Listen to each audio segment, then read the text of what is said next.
السلام علیکم ورحمۃ اللہ وبرکاتہ۔ الحمدللہ کفا وسلام علی عبادہ الذین اصطفیٰ، اما بعد۔ محترم ناظرین اکرام، آج میری نشست کا موضوع ہے مفلس کون، غریب کون، فقیر کون، محتاج کون۔ دنیا کے اندر ہم اور آپ دیکھتے ہیں جس کے پاس روپیہ نہیں، پیسہ نہیں، غریب ہے، محتاج ہے، فقیر ہے، لیکن سب سے بڑا فقیر کون ہے، سب سے بڑا محتاج کون ہے؟ وہ ہے جو قیامت کے دن محتاج ہوگا، فقیر ہوگا۔ وہ کیسا ہوگا؟ کیسا فقیر ہے وہ؟ کیسا مفلس ہے وہ؟ آئیے ذرا غور کریں۔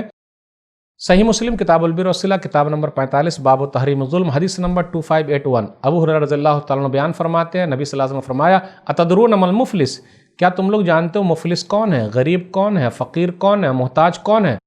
تو صحابہ کرام نے کہا، المفلس فینا من لا درہم لہ ولا متاع۔ مفلس وہ ہے، غریب وہ ہے، فقیر وہ ہے، محتاج وہ ہے جس کے پاس دینار اور درہم نہیں۔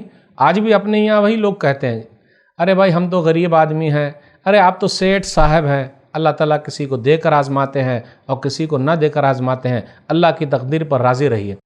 کہا جاتا جو نہ کرے بابو بھیا وہ کرے روپیہ، سب سے بڑا ہے پیسہ پیر، نہ بابو نہ بھیا، سب سے بڑا روپیہ۔ بات صحیح ہے۔ السلام علیکم، ارے کس کو سلام کر رہا بھائی؟ جب پیسہ نہیں تھا تو سلام نہیں کرتا تھا، اب سلام کر رہا ہے، چاہ تیرا سلام پیسے کو پہنچا دوں گا۔ تو یہ انسانی فطرت ہے، پیسہ ہے اسی کو لوگ سمجھتے ہیں کہ بھئی بڑا مالدار آدمی ہے۔ نبی صلی اللہ علیہ وسلم نے کس کو غریب کہا ہے، محتاج کہا ہے، فقیر کہا ہے، مفلس کہا ہے؟ نبی صلی اللہ علیہ وسلم نے فرمایا، ان المفلس من امتی یاتی یوم القیامہ بصلاۃ وصیام وزکوٰۃ۔ میری امت کا مفلس وہ ہوگا جو نماز لے کر آیا، روزہ لے کر آیا، زکوٰۃ لے کر آیا۔ اب دیکھیے یہاں تو حج غائب ہے، لوگ حج کرنے جاتے ہیں اپنے نام کے آگے لکھ لیتے حاجی صاحب، اور لیڈیز بھی لکھ لیتے حجن صاحبہ، یہاں تو حج ہے ہی نہیں۔ نماز ہے، روزہ ہے، زکوٰۃ ہے۔ تو نماز جسمانی عبادت ہے، روزہ روحانی عبادت ہے، زکوٰۃ مالی عبادت ہے، سب کا تذکرہ ہے۔ تو لوگ لے کر آئے ہیں، لیکن ساتھ ساتھ میں کیا کیا ہے؟ یعنی عبادات تو کر آئے ہیں لیکن معاملات میں ذرا گڑبڑی ہو گئی۔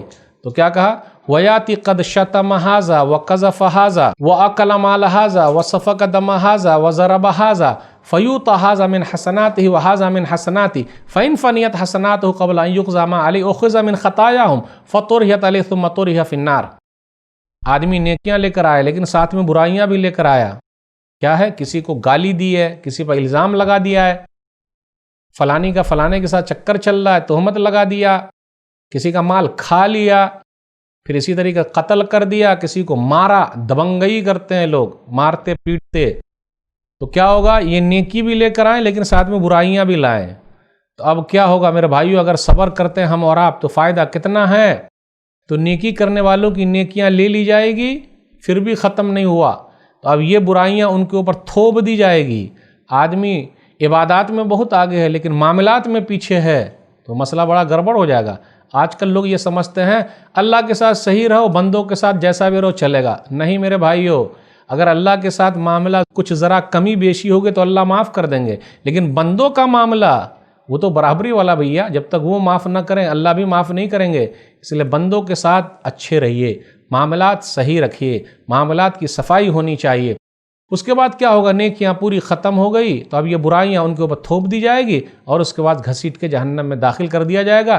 یہ ہے مفلس آدمی، نیکیاں بھی لے کر گیا ہے لیکن کیا ہوا؟ وہ جو باکس آتا ہے نا، باکس لے کے چلیے اور نیچے سوراخ ہو جائے، ڈالتے رہیے لیکن اندر گرتا چلے جائے گا۔ اس لیے میرے بھائیوں، معاملات کی صفائی رکھیے، حقوق العباد کو بھی ادا کیجیے، حقوق اللہ کی پابندی کیجیے۔ ایسا نہیں ایک جگہ صحیح رہیں دوسری جگہ غلط، ایسا نہیں ہو۔ یہ سب سے بڑے مفلس ہیں۔ اللہ سے دعا ہے کہ اللہ تعالی ہم لوگوں کو حقوق اللہ کے ساتھ ساتھ حقوق العباد کی بھی توفیق دے، ادا کرنے کی توفیق دے، معاملات کی صفائی کی توفیق دے۔ آمین۔ والسلام علیکم ورحمۃ اللہ وبرکاتہ۔